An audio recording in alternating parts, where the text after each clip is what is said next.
babywrap, halo sack, Dakatot. Yeah, I didn't know what any of those things were either until about the last year when I decided to have a baby. So today I'm going to help you decipher the 12 essential items you need for the first month with your newborn baby.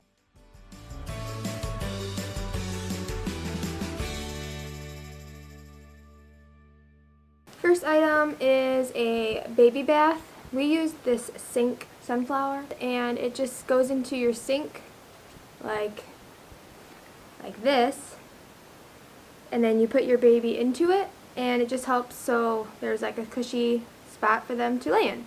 Item 2 is a babywrap. This is like an off-brand from Amazon, and I'll link all of these items in the description below if you want to check any of them out. So this, I'm not going to wrap it. I do have a short video that I'll link in the cards if you want to see how to wrap this. But basically it just allows you to wear your baby, and it allows you to get stuff done. And I've nursed him, or if you don't know what nursing is, breastfed. I breastfed him while wearing this, and that helped to just keep him close to my body. I kind of had my hands free and could get stuff done. Item 3, burp cloths. The baby's going to spit up a lot, and at least some, and it's going to save your outfit. So I would have at least like 4 or 5 of these. I think there's plenty, at least like 1 or 2 for the diaper bag. I keep a couple extra in his dresser, and then a couple for around the house. So maybe 6 I think would be good, or a little extra is not going to hurt. Super duper essential item number 4 is the Halo sleep sack. This is actually the larger one. You'd need a newborn one. This is like the 3 to 6 month. So how this works is it zips up in the front like so, and the arms go through here on the sides. If you can hear my baby, he's laying on the floor helping me make this video. And then there's these like wing things that go around the arms to swaddle them, and the bottom is the sack. This is the only way he would sleep. He loved to be swaddled. Not so much anymore, but for the first month, this is what got us through, and it was easy to change his diaper, take his arms out for breastfeeding. This is top of the list. I don't know why I made it number 4. Maybe should have made it number 1. I would probably recommend 3 of these, so you can rotate through and wash them. Even maybe 4 would be good, and again in the newborn size. Item number 5 is a pacifier. I know this is kind of a controversial item, but we gave our baby a pacifier because I'm just going to get graphic here. Your boobs are sore, and you have to feed them a lot. Don't get me wrong, you shouldn't give them a pacifier all the time, but sometimes you just need to not be the human pacifier. And we had a few options, and the only one that he would take was this one that's like connected with the stuffed animal. This also helps not to get lost, and it's more rounded at the nipple of the pacifier, as opposed to like some of them bump out, and he would always gag on those. So these ones were the best one that we found. Item number, I think we're at 6. A electric nail file for babies. It has multiple heads, so this is for like newborn, but it goes all the way up to adult. And this does not hurt their skin at all, but it files their nails, and their nails are sharp. And he's now 5 months, so as they get older, they get sharper and they grow really fast. So I just keep this by the table where I usually feed him, and if once he's like fed and happy, I just go over his nails, and he's really used to it. And this has been a lifesaver because no part of me wants to have to cut baby nails like every 3 days. Nope, don't want to do that.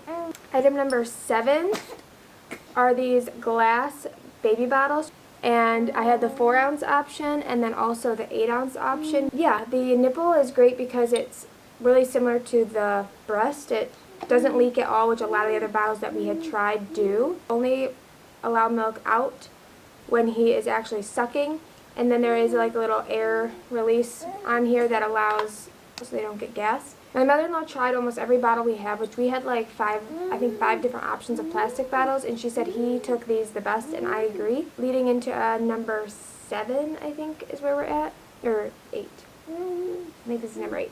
Is a bottle warmer. This helped my husband a ton because in the beginning he would just like dunk the bottle in hot water for like a minute, and the bottle was not warm enough, which he didn't know, and he tried to give it to the baby, and the baby was like screaming and not taking it and like spitting it up. And after about 2 weeks, we realized when we got this automatic baby bottle warmer that the bottle wasn't warm enough, and the baby was still hungry, which he thought the baby just wasn't hungry. So maybe for dads, this is a must. This is pretty easy to use. This is Dr. Brown's.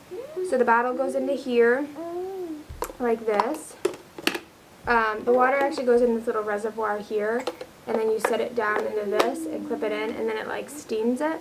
But it worked really well for the learning of like how warm it needed to be.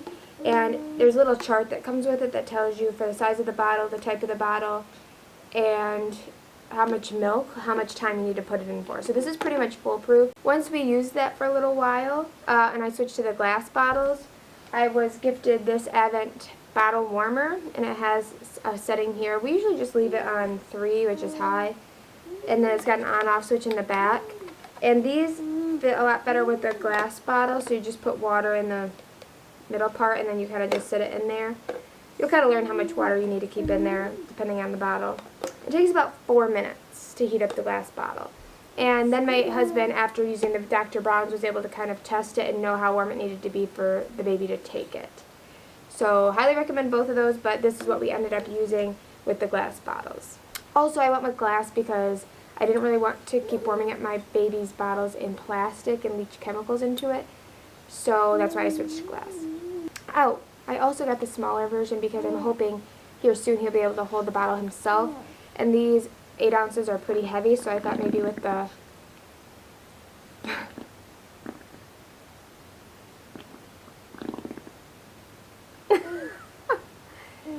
Yep, that's mom life. Say excuse me. Say excuse me.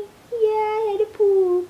Alright, number 9, I believe is where we're at, is the Cozy Nation, which is similar to the DockATop, but a lot less expensive. This is from Amazon. This cover does come off, and you can take the inside out to wash it, which we have done.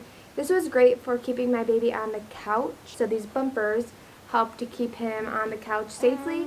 This is not something like at 5 months or even 4 months that is safe to use, because he could definitely roll off of this because these bumpers aren't that tall. But for the first month, this was essential for us. Even like the first 2 months, actually. We used this all the time. Number 11 is a boppy. Even if you're not breastfeeding, actually, I love the boppy because it just helps you to hold your baby up more securely than just if you have your arms. And a lot of times I'll let him sit in this after I'm done feeding him. He'll fall asleep, and I can like lean my head back, and he's between my body and the boppy. He's really safely held in there. At least I feel safe with it. You have to figure out what you feel safe with and comfortable with. But I put my head back and take a nap too in our glider chair with the boppy. And then I've actually been lifting him up while still in the boppy and setting him on the floor in it, which has been helping me keep him asleep and actually take a nap. Because when I try and lift him up into the bassinet, kiddo wakes up and barely naps all day.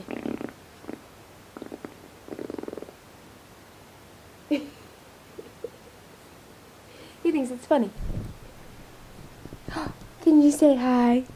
Say you think it's funny? You think it's funny? Oh, pooping during mommy's video? Yes.